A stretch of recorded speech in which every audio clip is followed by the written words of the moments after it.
ॐ नमो भगवते वासुदेवाय। अथ एकादशोऽध्यायः। मैत्रेय उवाच। चरमसद्विशेषाणाम् अनेको संयुतः सदा परमाणुः स विज्ञेयो नृणाम् ऐक्यभ्रमो यतः सत एव पदार्थस्य स्वरूपावस्थितस्य यत् कैवल्यं परममहान् अविशेषो निरन्तरः। एवं कालोऽप्यनुमितः सौक्ष्म्ये स्थौल्ये च सत्तम सन्तानभुक्त्या भगवान् अव्यक्तो व्यक्तभुक् विभुः स कालः परमाणुर्वै यो भुङ्क्ते परमाणुतां सदो विशेषभुग्यस्तु स कालः परमो महान् अनुर्धौ परमाणु स्यात् त्रसरेणुस्त्रय स्मृतः जालार्गरश्मि अवगतः कमेवानुपतन्नघात् त्रसरेणुत्रिकं भुङ्क्ते यः कालः स त्रिडि स्मृतः शतभागस्तु वेदः स्यात् तैस्त्रिभिस्तु लवः स्मृतः निमेषस्त्रिलवो ज्ञेय आम्नादस्ते त्रयक्षणः क्षणान् पञ्चविधुः काष्ठां लघुता दश पञ्च च लघूनि वै समाम्नाता दश पञ्च च नाडिकां ते द्वे मुहूर्तः प्रहरः षड्यामः सप्तभानृणां द्वादशार्धफलोन्मानं चतुर्भिश्चतुरङ्गुलैः स्वर्णमाशैकृतचित्रं यावत् प्रस्थजलप्लुतम् यामाश्चत्वारश्चत्वारो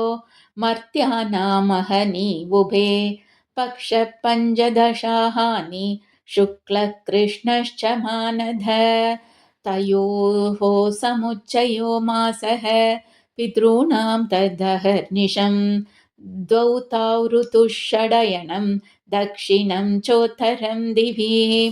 अयने चाहनी प्राहुर्वत्सरो द्वादश स्मृतः संवत्सरशतं नॄणां परमायुर्निरूपितं ग्रहरिक्षत्ताराचक्रस्तः परमान् वादिना जगत् संवत्सर अवसानेन पर्येत्यनमिषो विभुः संवत्सरः परिवत्सर इडावत्सर एव च अनुवत्सरो वत्सरश्च विदुरैवं प्रभाष्यते यसृज्य शक्तिमुरुधोच्छ्वसयन् स्वशक्त्या पुंसो भ्रमाय धिविधावति भूतभेदः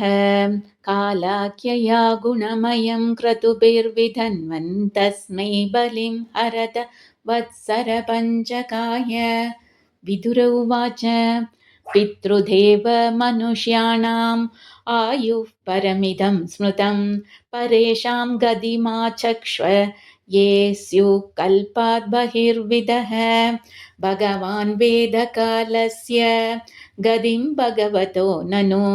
विश्वं विचक्षते धीरा योगराद्धेन चक्षुषा मैत्रेय उवाच कृतं त्रेता द्वापरं च कलिश्चेति चतुर्युगं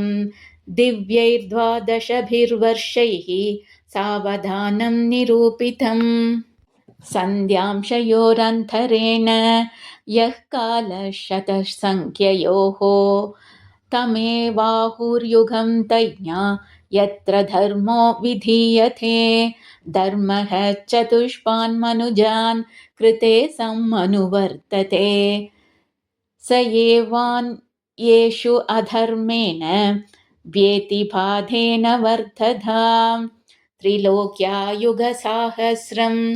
बहिराब्रह्मणो दिनं तावत्येव निशातात यन्निमीलति विश्वसृक् निशावसान आरब्धो लोककल्पोऽनुवर्तते यावद्दिनं भगवतो मनून् भुञ्जन् चतुर्दश स्वं स्वं कालं मनुर्भुङ्क्ते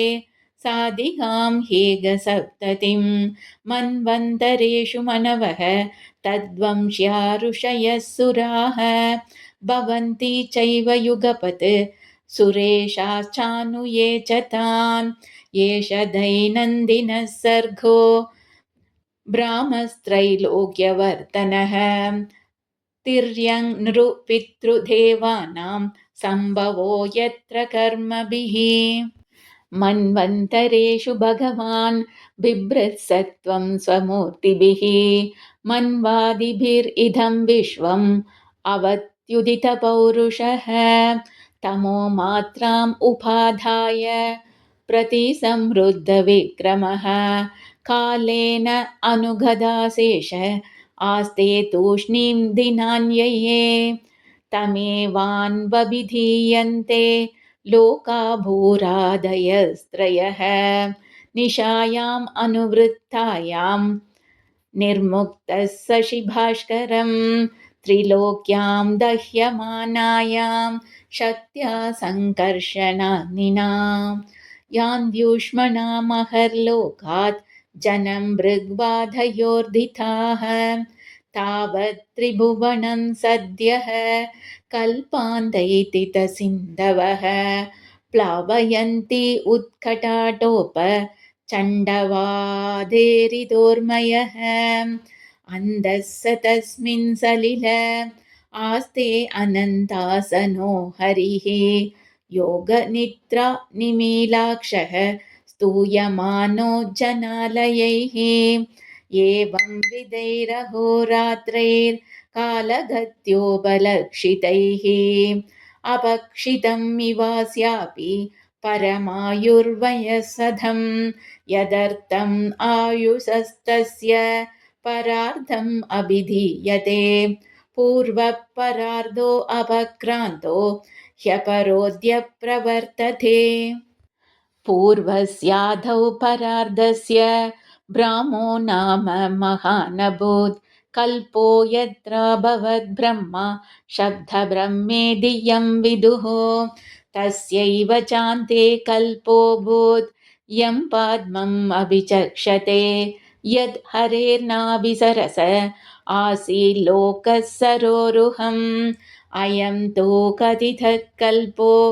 द्वितीयस्यापि भारत वाराह इति विख्यातो यत्रासीत् सुकरो हरिः कालोऽयं द्विपरार्धाख्यो निमेष उपचर्यते अव्याकृतस्य अनन्तस्य अनादेर्जगदात्मनः कालोऽयं परमान्वादेर्द्विपरार्धान्त नैवेशितुं प्रपुर्भुम्न ईश्वरो धाममानिनाम् विकारैः सकितो युक्तैर्विशेषादिभिरावृतः आण्डकोशो बहिरयं 50,000,000,000विस्तृतः दशोत्तराधिकैर्यत्र प्रविष्टः परमाणुवत् लक्ष्यते अन्तर्गताश्चान्ये कोटिशो ह्यण्डराशयः तदाहुरक्षरं ब्रह्म सर्वकारणकारणं विष्णोर्धाम परं साक्षात् पुरुषस्य महात्मनः श्रीहरये नमः श्रीहरये नमः श्रीहरये नमः।